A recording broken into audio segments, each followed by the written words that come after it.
오늘은 신앙의 본을 보이라 라는 제목으로 하나님의 말씀을 함께 나누겠습니다. 인간은 망각의 동물이라는 말이 있습니다. 좋았던 일도 그리고 슬펐던 일도 인간은 참으로 잘 있습니다. 어떤 연구 결과에 의하면 인간이 새로운 지식을 습득했을 때 1시간 만에 56%를 잊어버리고 또 하루가 지나면 70% 정도, 그리고 한 달이 지나면 약 80% 정도를 잊는다고 합니다.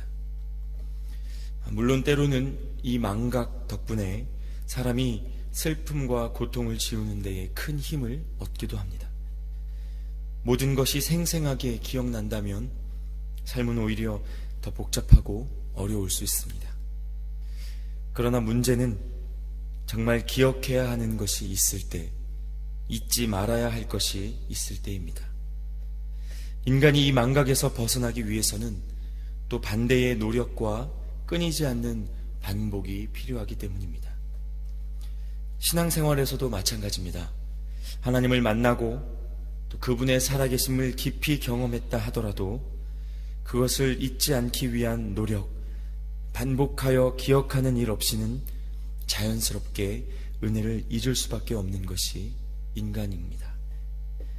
바로 이런 이유로 우리가 정기적인 예배에 참석하고 또 교회력에 따른 절기를 기념하는 것이 큰 의미를 갖고 있습니다. 어제 말씀만 되새겨 보더라도 하나님께서 출애굽하여 광야로 떠나는 이스라엘 백성들에게 유월절 규례를 지정해 주시고 그들이 하나님의 역사를 잊지 않도록 권고하시지 않았습니까? 다 말할 수도 없는 그 기적의 역사들이 그들에게 있었지만 그들이 걸어가야 할 광야의 현실은 더욱 분명한 믿음을 요구하고 있었기에 하나님에 대한 기억은 그들이 목숨을 걸고 지켜야 할 가치였습니다. 그런데 오늘 말씀은 이에서 한 단계 더 나아가고 있습니다.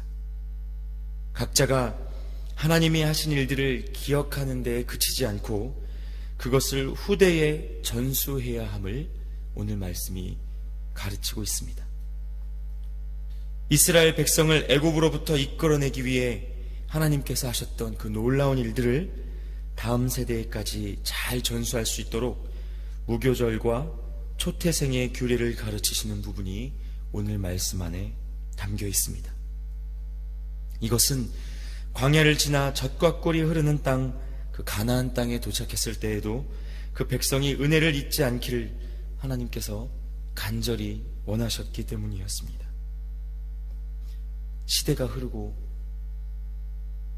세월이 흐르고 모든 것이 바뀌어도 이스라엘이 하나님을 의지하며 살아가기를 기대하고 권고하셨다는 겁니다. 이것이 무엇 때문이겠습니까?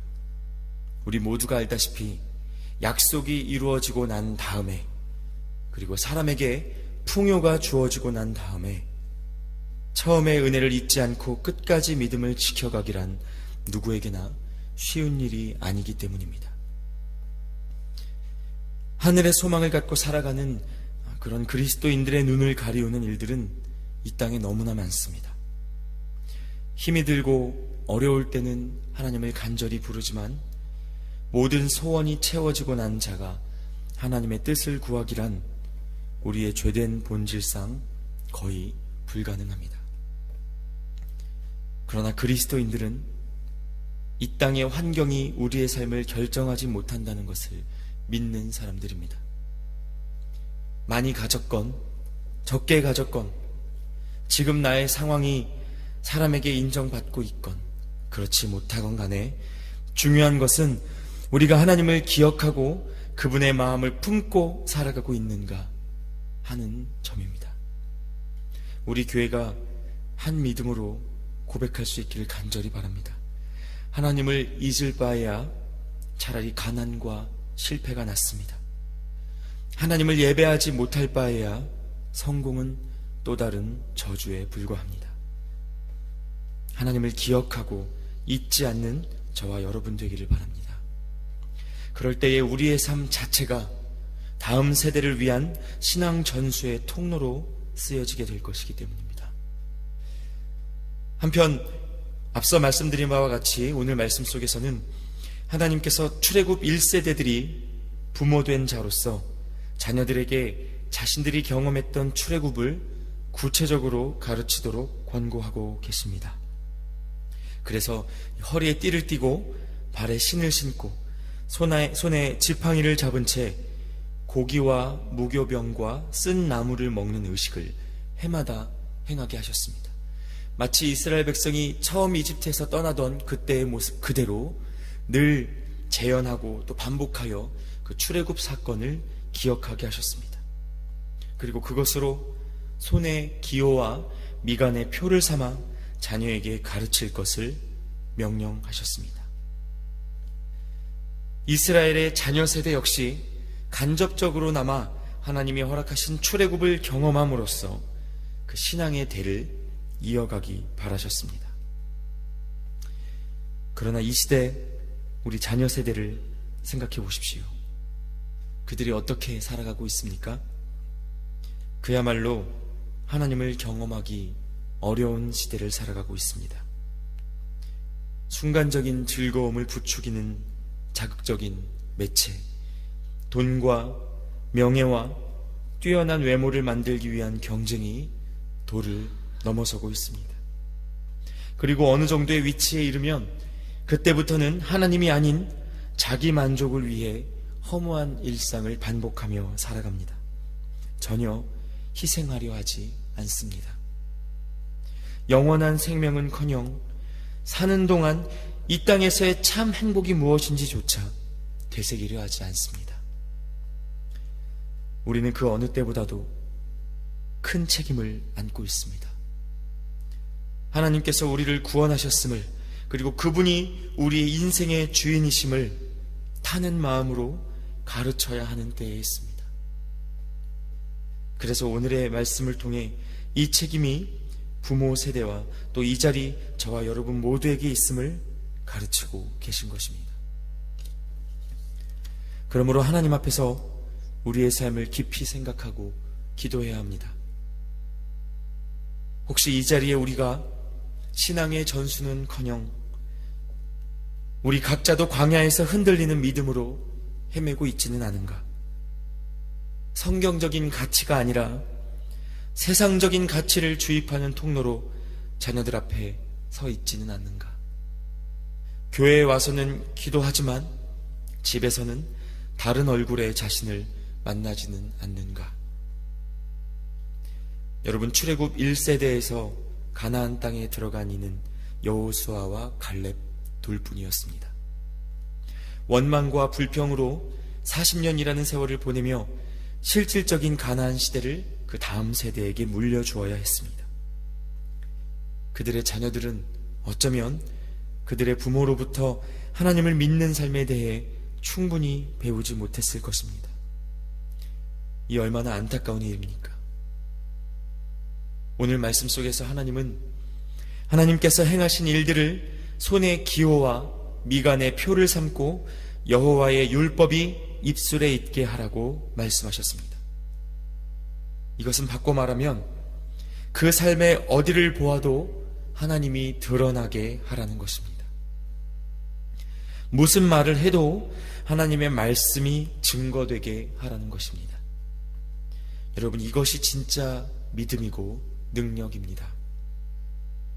이 시대 많은 교회의 목회자와 또 직분자들이 자녀의 신앙교육에 실패하는 경우가 많습니다. 그 자녀들의 이야기를 들어보면 대충 이런 내용들입니다. 우리 아빠는 교인들한테는 목사지 나한테는 목사 아니다. 우리 아빠는 주일 예배 드리고 나서 그날 저녁 술 취해 들어와서 엄마에게 소리 질렀다. 우리 부모님은 교회 안에서 장로고 권사고 집사지 집에서는 그냥 세상 사람이다. 이것은 다른 말로 무슨 말입니까? 우리 부모님은 예수님을 닮지 않았다는 말입니다.